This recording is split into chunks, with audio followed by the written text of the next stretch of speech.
பிரியாவை என்னால மறக்க முடியலடா. புரியுதுடா. எங்களுக்குள்ள ஜாதி பிரச்சனை இல்ல, மத பிரச்சனை இல்ல, அந்தஸ்து பிரச்சனை இல்ல. இருந்தாலும் பெத்தவங்க எதிர்க்கிறாங்க. அதான் ஏன்னு தெரியல. விஷயமே இல்லாம இவ்வளவு கடுமையா எதிர்ப்பாங்களா? சம்பந்தமே இல்லாத அந்த 2 பேரும் எலியும் பூனையுமா இருக்காங்கன்னா சத்தியமா அவங்களுக்குள்ள ஏதோ ஒரு கதை இருக்குன்னு அர்த்தம். அது என்ன கதை? அதை நீ கண்டுபிடி. என்ன யோசிக்கிற? உங்க அப்பாவுக்கு டைரி எழுதுற பழக்கம் இருக்கா?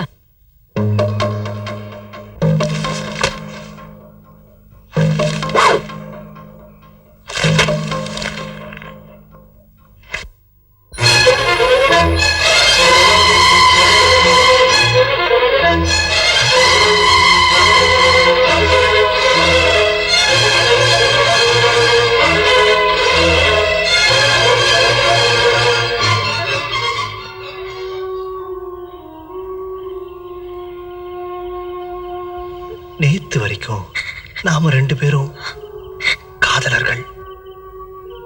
ஆனா இப்ப அண்ணன் தங்கச்சி. இந்த பாவத்தை கழுவ ஒரே வழி, நாம சாகணும். உடனே சாகணும்.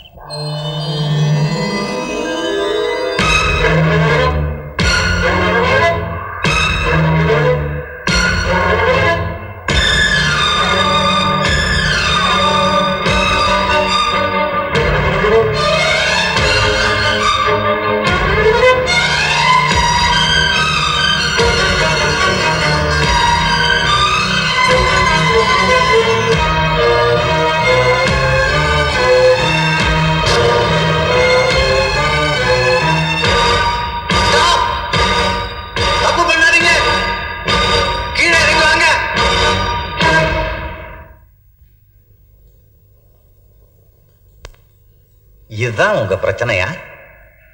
நீங்க 2 பேரும் அண்ணன் தங்கச்சின்னு நினைச்சுதானே தற்கொலை பண்ணிக்க முடிவு பண்ணீங்க? உண்மையிலேயே நீங்க 2 பேரும் அண்ணன் தங்கச்சி இல்லை.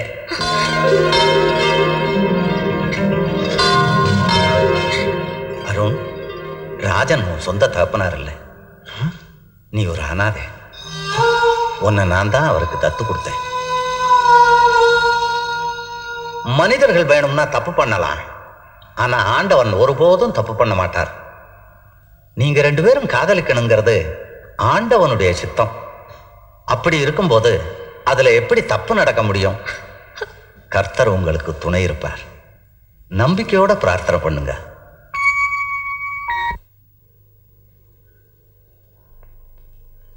எங்கேயோ ரோட்ல கடந்த அநாதனா எவ்வளவு அன்பா அவர் என்ன வளர்த்திருக்காரு. What a great man. நமக்குள்ள இருந்த தடை நீங்கினது சந்தோஷமா இருந்தாலும் பெரியவங்களுக்குள்ள இருக்கிற விரோதத்தை நினைச்சா வருத்தமா இருக்கு. அவங்க 2 பேரும் புருஷன் பொண்டாட்டிங்கிறது தெரியுது, இப்ப பிரிஞ்சிருக்காங்கிறதும் தெரியுது. ஆனா ஏன் பிரிஞ்சிருக்காங்க? அவங்களுக்குள்ள அப்படி என்ன விரோதம்? இதை நம்ம உடனே தெரிஞ்சுக்கிறோம்.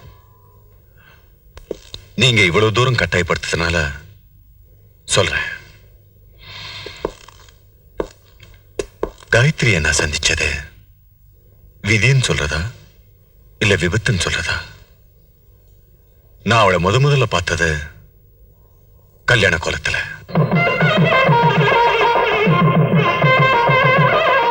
அந்த கல்யாணத்துக்கு நான் விருந்தாளியா தான் போனேன். ஆனா விதி வேற மாதிரி ஆயிடுச்சு.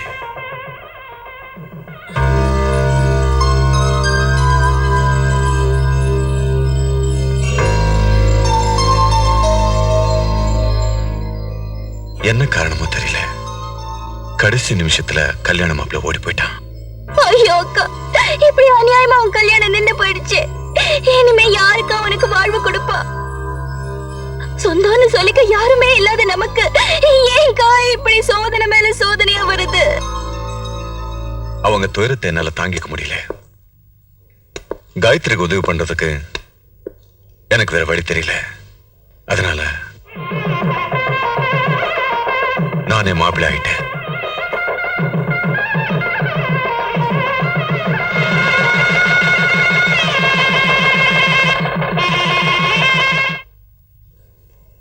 கணக்கு பண்ணாதீங்கடா, கணக்கு ஒழுங்கா பாருங்க. இந்த அவனாசி ஆளுமூத்து ஒன்றும் தெரியாது காணப்பேன். சார் என்ன சார், கல்யாணத்தில் கலந்துக்கு வந்தேன் நீங்க? கடைசியில் நீங்களே மாப்பிள்ளை ஆயிட்டீங்க. எப்படியோ சார், எங்க ஹோட்டலில் வாழ்க்கை ஆரம்பிக்கிறீங்க. அமோகமா இருக்கட்டும்.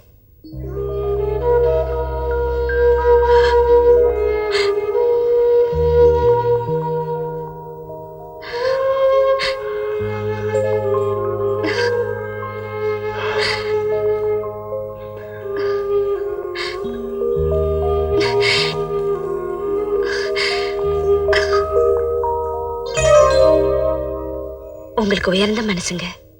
முன்ன பின்ன தெரியாத போதும் எனக்கு வாழ்வு கொடுத்தீங்க. எனக்கு தான் பெரியவங்க யாரும் இல்லை.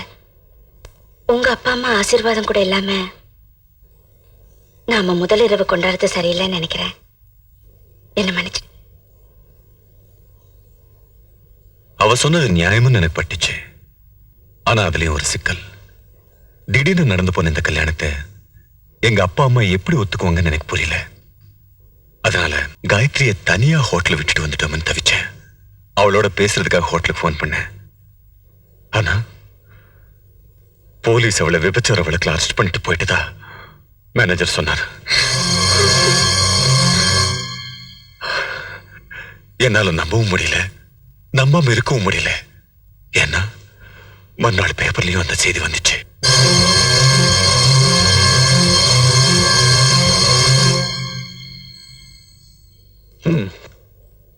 என்ன இதெல்லாம்?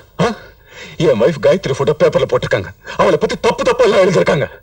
நான் நம்பி வந்து தங்குற ஹோட்டல் இப்படி எல்லாம் நடந்திருக்கேன். இதுக்கு யார் பொறுப்பு? நீங்க நம்பி வந்த ஹோட்டலை விட நீங்க நம்பி கூட்டிட்டு வந்த உங்க பொண்டாட்டியே உங்களுக்கு துரோகம் பண்ணிட்டாங்கதான் உண்மைங்க ஐயா. ஐயா, ஆண்டவன் நல்லவங்களுக்கு தான் அதிகமான சோதனை கொடுப்பாங்கிறது உங்க விஷயத்துல சத்தியமா போச்சுங்க. நீங்க அந்த பொண்ணை கல்யாணம் பண்ணி கூட்டிட்டு வந்ததுல இருந்து இந்த ஹோட்டல்ல வேலை செஞ்ச பத்திரசாமி ஒரு மாதிரியாவே பார்க்க ஆரம்பிச்சானுங்க. ஏன்டான்னு கேட்டதுக்கு அந்த பொண்ணு எங்க ஊரை நாட்டியம் ஆடிட்டு இருந்த பொண்ணு ஏற்கனவே ரொம்ப பழக்கம்னு சொன்னானுங்க. அதனாலதான் கடைசி நேரத்தில் விஷயம் தெரிஞ்சு அவளை கட்டிக்க இந்த மாப்பிள்ள ஓடி போயிட்டான்னு சொன்னான். ரைடு வந்த போலீஸ் உங்க ரூம் திறந்து பார்த்த போது அந்த பாவி பத்திரசாமி பாத்ரூம்குள்ள இருந்திருக்காயா. பத்தினி வேஷம் போட்டு அந்த பாதகி உங்களை மோசம் பண்ணிட்டாளேன்னு துடிச்சு போயிட்டுங்க ஐயா. இன்ஸ்பெக்டர் உங்க பொண்டாட்டிய விபச்சாரியாக்கி வேன்ல கூட்டிட்டு போகும்போது இந்த ஊரே நின்று வேடிக்கை பார்த்துச்சுங்க. அந்த கன்றாவை நீங்க நேர்ல பார்த்திருந்தா நிச்சயமா உங்க கௌரவத்துக்கு உயிரோட இருந்துக்க மாட்டீங்க ஐயா. ஏதோ என்னால முடிஞ்சது இந்த பேப்பர்ல உங்க பேர் வராம பார்த்துட்டேன். வாழ்க்கை கொடுக்கறதா நினைச்சு அவசரப்பட்டு ஒரு விபச்சாரி கழுத்துல தாலி கட்டிட்டோம்னு வேதனைப்பட்டேன், துடிச்சேன். அவளை மனசார வெறுத்தேன். இப்பவும் வெறுக்கிறேன். Yes, I hate her. I still hate her.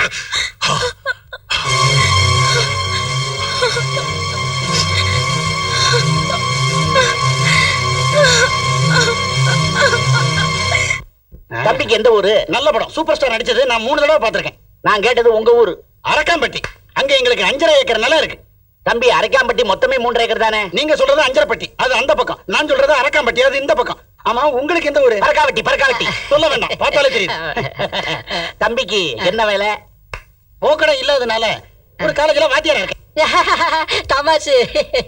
Sir sir, உங்க பொண்ணு பிரமாதம்னு எப்ப சொன்னனோ அப்பையில இருந்து பொண்ணை பாக்கணும் பைத்தியம் பிடிச்ச மாதிரி அலையறாரு. இவருமா? குமுதவல்லி கூப்பிடுங்க. குமுதவல்லி.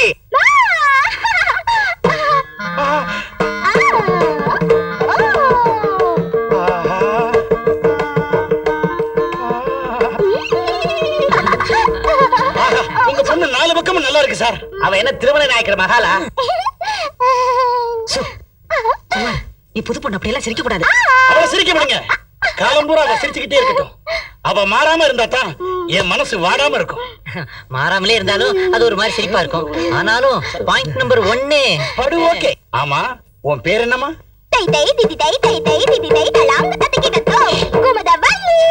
இவ்வளவு நீளமான பேரா? ஐயோ, எப்படி கூப்பிடுறது? ஷார்ட்டா கும்மு கும்மு கூப்பிட வேண்டியதா சார்? ஆனா பேரை சொல்ற சாக்குல பரதநாட்டியத்தையும் குச்சிப்புடியையும் கலந்தாங்களே, அப்ப பாயிண்ட் நம்பர் 2. ஓகே. ஆமா, உனக்கு பாட்டு ஏதாவது பாட தெரியுமா? அடி போடி பைத்தியக்காரி, நான் அறியாதவளா சின்னஞ்சிறுசா.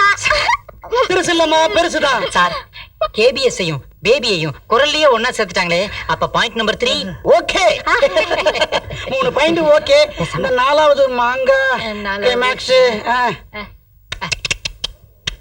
ஏற்பாடு பண்ணியாச்சு. ஏற்பாடு பண்ணியாச்சு. ஏற்பாடா? இல்ல அது வந்து பொண்ணு குனிஞ்சு நமஸ்காரம் பண்ணும்போது அம்மா நமஸ்காரம் பண்ணுமா. திதிதாய் திதிதாய் திதிதாய் திதிதாய். எனக்கு ஓகே. கண்ணா நீ என்னுடைய மாணவனே இல்ல. அப்புறம் மாமா. மாமா என்ன ஒண்ணு இல்ல, ஒரிஜினல் மாமா. உங்க பொண்ணு எனக்கு ரொம்ப பிடிச்சிருக்கு. உங்களுக்கு இப்பதான் பிடிச்சிருக்கு, என் பொண்ணுக்கு அப்பவே பிடிச்சிருச்சு. சீக்கிரமா கல்யாணத்துக்கு ஏற்பாடு பண்ணுங்க. செலவை சீக்கிரப்படுத்துறேன்னுட்டு சைடுல நாதஸ்வரத்தை நீங்க வாசிறாதீங்க. அதுக்கு வேற ஆள ஏற்பாடு பண்ணுங்க. வரட்டுமா? டாடா. டாடா டாடா டாடா. போதும்.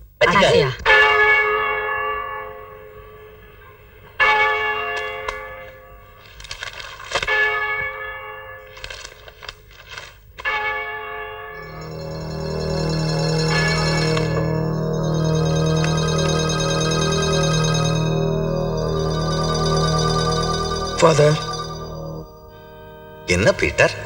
இந்த போட்டோ எடுக்கிற அம்மாவை உங்களுக்கு தெரியுமா ஃபாதர்? நல்லா தெரியுமே. என்ன விஷயம்? ஒரு காலத்துல இந்த அம்மாவுக்கு நான் பெரிய துரோகம் பண்ணியிருக்கேன் ஃபாதர். இந்த பாவத்தை எல்லாம் கழுவுறதுக்கு தான் இந்த சர்ச்சில் வேலைக்கு சேர்ந்தேன். இதுல பரிதாபமான விஷயம் என்னன்னா, நீ யாருக்கு துரோகம் பண்ணியோ அந்த அம்மா தான் உன் இருதய ஆபரேஷனுக்கு பணம் கொடுத்து உன் உயிரை காப்பாத்தினாங்க. நிஜமாவா ஃபாதர்?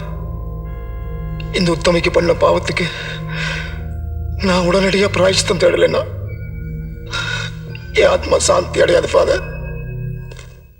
சொந்த சுமைய தூக்கி தூக்கி தோர்ந்து போனே. என்னங்க டீ கிளாஸோட வந்திருக்கீங்க? உங்க அப்பா விவரமான ஆளு. முழிச்சிருந்து நாம முதலிரவு கொண்டாடணுங்கிறதுக்காக எதிர்த்த நாயர்களில ஸ்ட்ராங்கா 2 மசாலா டீ ஆர்டர் பண்ணிருக்கான். அதுல ஒண்ணுதான் இது. ஆமா, எதுக்கு நம்மள ரூமுக்குள்ள போட்டு பூட்டி வச்சிருக்காங்க? நமக்கு என்ன பைத்தியமா? டீ பைத்தியம். நமக்கு என்ன பைத்தியமா? பைத்தியம் பைத்தியம். நமக்கு இன்னைக்கு முதலிரவு. அப்படின்னா என்ன? First night. அதான் என்னன்னு கேக்குறல்ல. ஐயோ, முதல்ல இருந்து ஆரம்பிக்கணும் போல இருக்கே. ஓகே.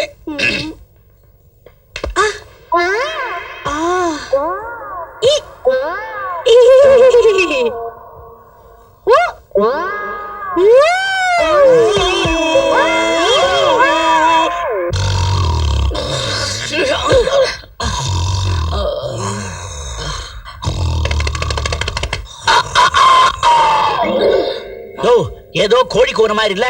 நான் நாயா கூவுனேன். அப்படியே கூவுற? முட்டை கிட்ட போட்டு போறியா? அவிச்சு தின்னு. பொண்ண முதலிரவு அனுப்பிட்டு வெளியே காவல் காக்குறியே, நீ எல்லாம் ஒரு அப்பனா? துப்புறதுக்கு இங்க டப்பாவே கிடையாதா? பொண்ணை பத்தி நமக்கு தெரியா, அவனுக்கு தெரியாத? இல்லையா, உள்ள என்ன நடக்குதுன்னு பாப்போம். அப்பா, யாரோ கூப்பிட்ட மாதிரி இல்ல? பால்காரியா இருக்கும். அப்பா, எங்கயோ பார்த்த மாதிரி இல்ல? யோ, உங்க சொந்த பொண்ணியா அது? ஒரு நாள் ராத்திரி முடிச்சிருந்ததுக்கே இப்படி ஆயிட்டியா? அப்பா, எனக்கு ஒரு நல்ல மாப்பிளைய தேடி தந்தீங்க, ரொம்ப நன்றிப்பா. என்னது? ஆமாங்க, பொண்ணு தெளிவா பேசுது. நம்ம பொண்ணுக்கு பைத்தியம் குணமாயிடுச்சு. குமுது, உனக்கு திஷ்டி சுத்தி போடணும், வாமா. பெரிய கல்யாண பூசணியா உடங்க. ரொம்ப அதிசயமா இருக்கியா? நான் தான் சொன்னேயா, பொண்ணுக்கு கல்யாணம் பண்ணி வச்சா எல்லாம் தெரிஞ்சிரும்னு. அங்க பாருங்க, மாப்பிள்ளை எவ்வளவு திருப்தியா சிரிக்கிறாருன்னு. என்ன பொண்ணுக்கு தெரிஞ்சிருச்சுல்ல? மாப்பிள்ளை குடுத்து வச்சவன். என்னையாது? மாப்பிள்ளைக்கு பிடிச்சிருச்சா? ஏய், தடாங்க தடங்க தடங்க தடங்க தடங்க தடங்க.